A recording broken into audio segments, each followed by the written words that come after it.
If you have tears, prepare to shed them now, for the lawyers are about to finally be hit.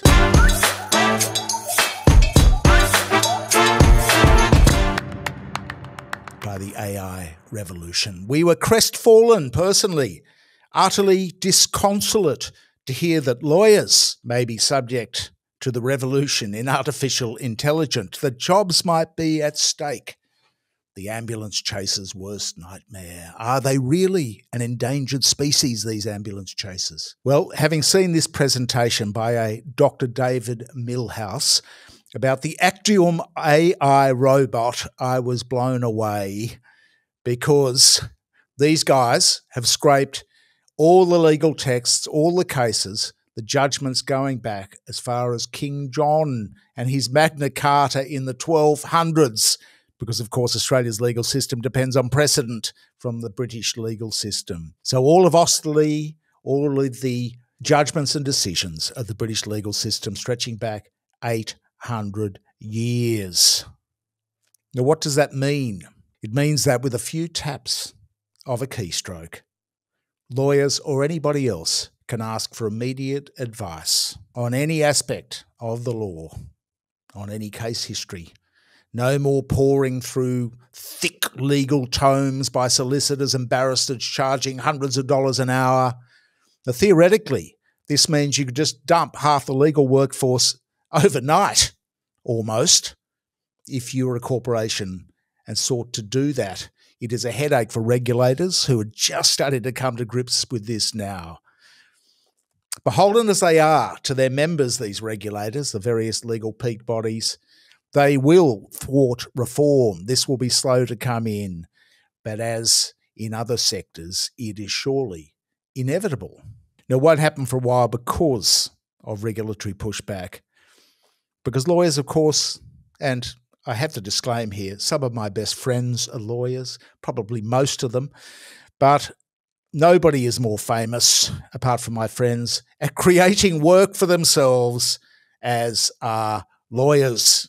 And we churn them out. 15,000 university law enrolments every year. 100,000 lawyers gallivanting about Australia's urban landscapes trying to make a buck, suing people, threatening to sue people, or charging for their advice. Of course, we will still need lawyers, however this evolves. Who would there be otherwise to defend criminals, to go into bat for rapists and murderers? Who would there be to assist multinational foreign corporations in robbing the Australian government of tax revenue? Who would there be to send legal threats to people like us who receive a few threats every year, telling us to remove a story, apologise in words of their choosing, pay their fees for threatening him with this very email, or else face penury? Who would there be to make these threats? Who would do such essential tasks as extortion and bullying? So there will always be lawyers around, but probably the most immediate application for this kind of AI software would be for corporations. And this is who David Milhouse appears and his team appear to be targeting, because that's where a lot of the unnecessary costs lie. You see, the superannuation gravy train, our super is invested with banks and with funds who in turn invest in large companies. And those companies, be they miners or banks or insurance companies are the baddies at this one, creating costs, who would shoulder the enormous legal costs for advice sought by these, because that's where the gold mine is if you're a lawyer. It's in doing corporate law, commercial litigation, and that sort of thing. Now, as it's not their money, it's our money, they don't worry about it too much, splashing it about in their ass covering, because it's not your money, so you can get advice from some KC or big legal firm at high expense to say that your case is defensible or whether to prosecute this case or other. You pay up. But what if the in-house counsel suddenly didn't have to pay KCs $1,000 an hour for opinions or $50,000 a day in court?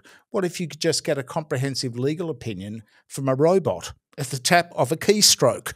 It's a no-brainer, really. If you turn up in court, say the Supreme Court or the Federal Court, on any day, you will find a plethora of cases of companies suing each other, of individuals suing companies and companies suing individuals. If it's an insurance claim, there might be 10 or 20 parties on the respondent side of that ledger, or defendants in the case. As when they do an insurance deal, they splice up their risk and sell it to different insurance groups. Heck of a racket, that one.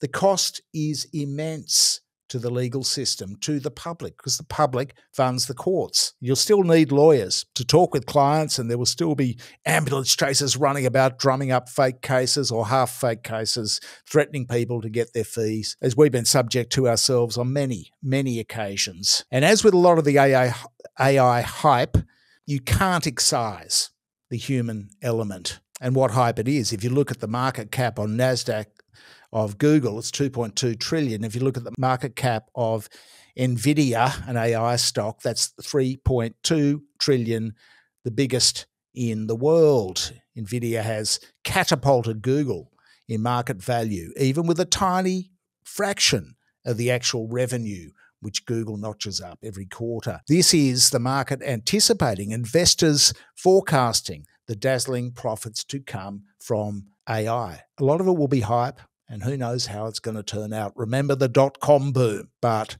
it is happening. And it's happened already very quickly to the two industries in which we've been involved in our lifetime. Decimated stockbroking it did in 2 or 3 years when E-Trade and CommSec came in, and brokers could only charge 10% of what they previously charged once that oligopoly had been smashed. And then it happened in journalism, 8 years at Fairfax, 5 redundancy programs. The digital revolution is arguably too just in full swing or at the beginning of its time. So it will happen to banking too, when you can pay with your phone, one-stop shop.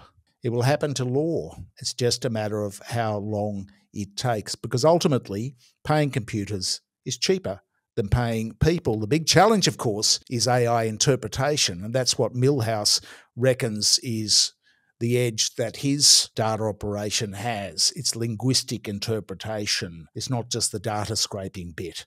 It's putting the software in place to make it intelligible and make judgments as to interpretation. That's his selling point. Whatever the case, it is coming. Technology is remaking the modern world. And the implication, of course, for government is immense, because fewer people are needed in the workplace. Less jobs, and eventually they will have to embrace some kind of program like a UBI or a living wage, or otherwise society will continue, as it's in the critical stages already of doing, of becoming more unequal. They have to start taxing corporations properly, not this multinational tax avoidance shambles that we have at the moment, particularly in the oil and gas, in the fossil fuel sector, where they're just taking our stuff, exporting it for billions of dollars overseas and paying no royalties and very, very little tax.